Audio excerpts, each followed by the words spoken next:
دنوں میں ایک بات پڑھ رہا تھا، قبرستان کے اندر ایک 10 سال کا بچہ بیٹھا، گلے کے اندر بستہ ڈالا، سکول کی وردی پہنی ہوئی، اور قبر پر بار بار ہاتھ مار رہا تھا اور کہہ رہا تھا ابا اٹھ، ابا اٹھ، استاد جی نے کہا ہے کل یا ابا کو لے کے آنا یا فیس لے کے آنا۔ اب بتا میں ابا کہاں سے لاؤں، فیس کہاں سے لاؤں؟ ساتھ والی قبر پر ایک بندہ بیٹھا موبائل پہ بات کر رہا تھا اور کہہ رہا تھا میں نے باپ کے قبر کے لیے پھولوں کی چادر کا آرڈر دیا تھا، ابھی تک آئی کوئی نہیں۔ وہ قبر پہ ہاتھ مار کے کہہ رہا تھا نہ ابا ہے نہ فیس ہے، ابا میرے ساتھ چل میں گھر نہیں جاؤں گا۔ یقین جانو ساتھ والی قبر پر بیٹھے والے نے سنا اور اس نے فون پر کہہ دیا پھولوں کی چادر نہیں چاہیے، پھول تو میرے پاس بیٹھا ہے۔ اس نے جیب سے پھولوں کی چادر کے پیسے نکال دیے اور نکال کے اس یتیم کے ہاتھ میں دے کے سر پہ ہاتھ پھیر دیا۔ انہوں نے کہا بیٹے ابا نہیں آئے گا، ابا نے فیس بھجوا دی ہے، جا جا کے اپنی فیس کا انتظام کر۔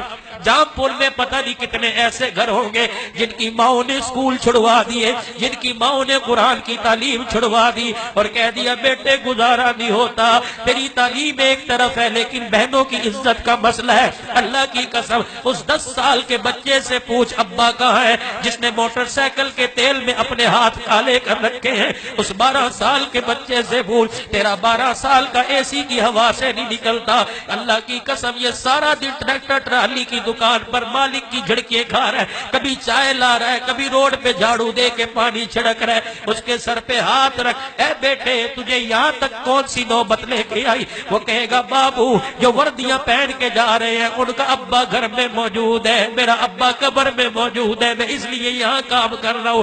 یقین جانو میرے بابو کبھی ان کے لیے تو التزام کر کے دیکھ۔ رب کعبہ کی قسم ہے اپنوں کو تو فروٹ روزانہ کھلاتے ہو، کسی یتیم کی جھولی میں فروٹ ڈال کے دیکھ، اللہ جنت کے میووں کا تیرے لیے انتظام کر دے گا۔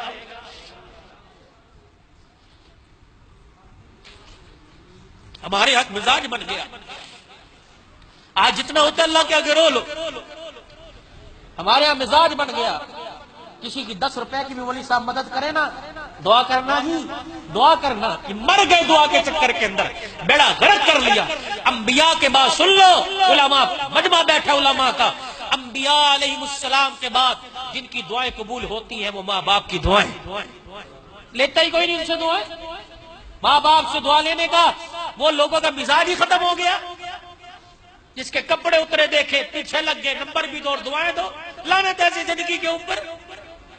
گھر میں ترس رہے ہیں، اللہ فرما رہے ہیں تیرا بوڑھا باپ سفید بالوں والا جس کی وجہ سے میں پورے کنبے کو پال رہا ہوں، اس سے کوئی دعائیں نہیں لے رہا، مانگتا کوئی نہیں اس سے دعائیں، اسے دعاؤں کا کہتا کوئی نہیں۔ 10 روپے کی زکوٰۃ دینی ہو دعا کرنا جی، عبد المجید صابری صاحب 200 روپے زکوٰۃ کے آپ کے حصے میں دعا فرمانا، بچوں سے کہنا دعا، کیوں کہوں بچوں سے دعا کراؤ؟ ٹھیک ہے دعا ایک سنت عمل ہے، الدعاء مخ العبادہ، مغز عبادت کا، میں کیوں کرواؤں، کیوں کرواؤں؟ نہ امید کو امید کی کرن دکھا دے، دعا خود بخود ہو جائے۔ بیوہ کی سر کی چادر اترے دیکھے اس کے سر پہ چادر ڈال دے، دعا خود بخود ہو جائے۔ یتیم کو روتا دیکھا اس کی جیب میں 10 روپے ڈال کے اسے ہنستا دیکھ، دعا خود بخود ہو جائے۔ رمضان المبارک کا مہینہ آ رہا ہے، 10,000 کی کسی نے زکوٰۃ دینی ہے، راشن کی تھیلیاں بنا کے اخبار میں تصویریں اور بینر لگایا جا رہا ہے، 2 دے کے افطاری کی کرا کے افطاری کا انتظام کر کے نمود و نمائش زکوٰۃ تقسیم ہو رہی ہے جی۔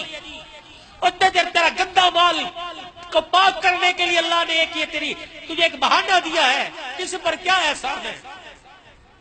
اللہ مبارک لنا فی رجب و شعبان وبلغنا رمضان، کیا میرے نبی کی دعا نہیں؟ اللہ رجب اور شعبان میں برکت دے اور اس کے صدقے سے رمضان دے۔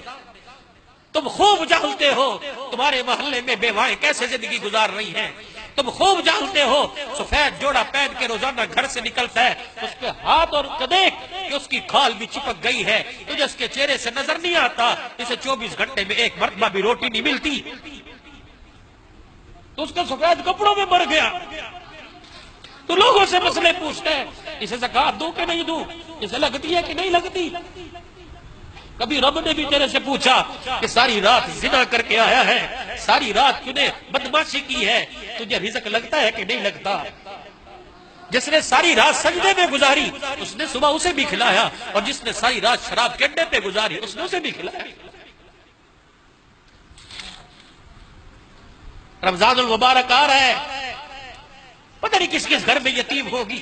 اللہ ابا ہوتا تو ہم بھی گوشت روزانہ پکا کے افطاری کا انتظام کرتے۔ اللہ یا تو دال کا انتظام کوئی نہیں، ان یتیموں کے گھر کے اندر، اس بیوہ کے گھر کے اندر مہینے کا راشن پہنچا۔ اللہ کی قسم دعا کے لیے تجھے مسجدوں میں کہنے کی ضرورت نہیں، تجھے شب قدر میں دعا کرنے کی ضرورت نہیں پڑے گی۔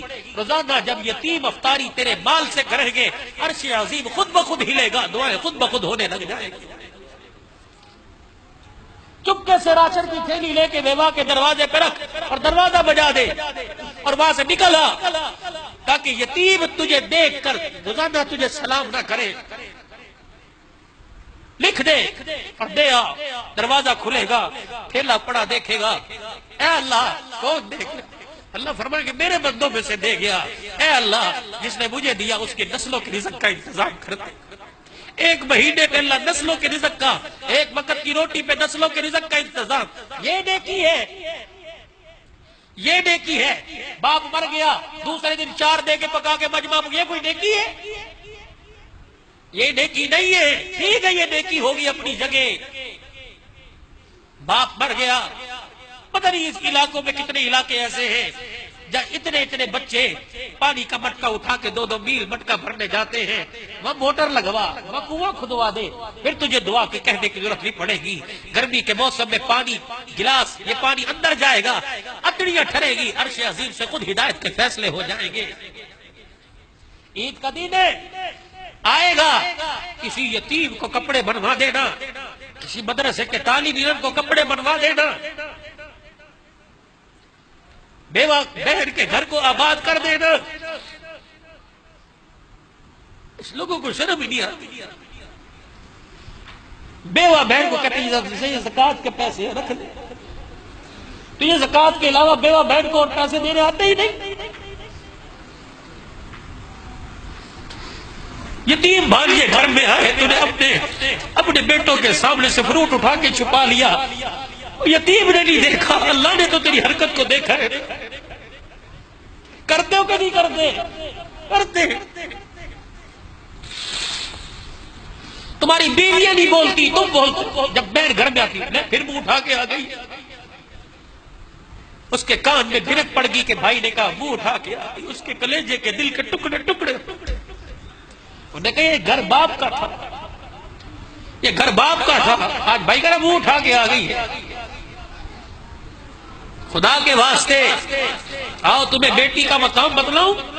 یہ تمہارے ڈہر کی سندھ کے اندر ایک وڈیرا مرا، دنیا سے گیا، 25 مربع زمین تھی، 25 مربع، 5 مربع سب بیٹوں کو دے دیے، ایک بیٹی تھی اسے کچھ نہ دیا۔ انہوں نے کہا الحمدللہ، اللہ باپ کی تقسیم پہ راضی ہے، اللہ باپ کی تقسیم الحمدللہ ٹھیک ہے، کچھ نہیں دیا۔ چند دن بعد باپ مر گیا، جنازہ لے کے جنازگاہ پہنچے، ایک آدمی پہلی صف سے نکلا، اس نے 20 لاکھ کا چیک اور باپ کا شناختی کارڈ دکھایا، اور نے کہا 5 مربع لینے والوں، یہ تمہارے باپ کا چیک ہے 20 لاکھ ضمانت کا، میرے سے قرضہ لیا تھا، قرضہ واپس کرو۔ جنہوں نے 5 مربع لیے تھے کوئی صف سے باہر نہ نکلا، جسے کچھ نہ دیا تھا اس بیٹی کو پتہ لگا کہ ایک قرض دار باپ کا جنازہ پڑھنے نہیں دے رہا۔ وہ بیٹی برقع پہن کے مولوی صاحب گھر سے آ گئی، باپ کے جنازے پہ باپ کا چہرہ دیکھ کے کہنے لگی ابا پریشان نہ ہو، تیری بیٹی کھڑی ہے۔ اپنے مکان کی چابیاں اس 20 لاکھ قرضے کے ہاتھ پہ رکھ کے کہنے لگی یہ 50 لاکھ کے مکان کی چابیاں ہیں، اگر تھوڑی پڑے تو اور ہے، میں اپنے بچے بیچ دوں گی، لیکن میرے باپ کی میت خراب ہو میں یہ گوارا نہیں کر سکتی۔ تم ان بیٹیوں کو محروم کرتے ہو، ان بیٹیوں کو کہتے ہو پھر آ گئی، ان بیٹیوں کو کہتے ہو کہ تمہیں جہیز دے دیا اب کیا لینے آئی ہے، اور تجھے کیا پتا اسے سسرال جاتے اتنی خوشی نہیں ہوتی جتنے بھائی کے گھر آتے خوشی ہوتی ہے۔ تو نے کبھی بہن سے پوچھا کہ تو دعاؤں میں کیا مانگتی ہے؟ وہ کہتی ہے بابو جب ہاتھ اٹھاتی ہوں مجھے بھائی کے علاوہ کوئی نظر آتا ہی نہیں، میں کہتی ہوں اللہ ویر کی خیر ہو۔ تو نے بھی کبھی بہن کی خیر مانگی؟ اخلاق کہاں چلے گئے؟ میں عام لوگوں کی بات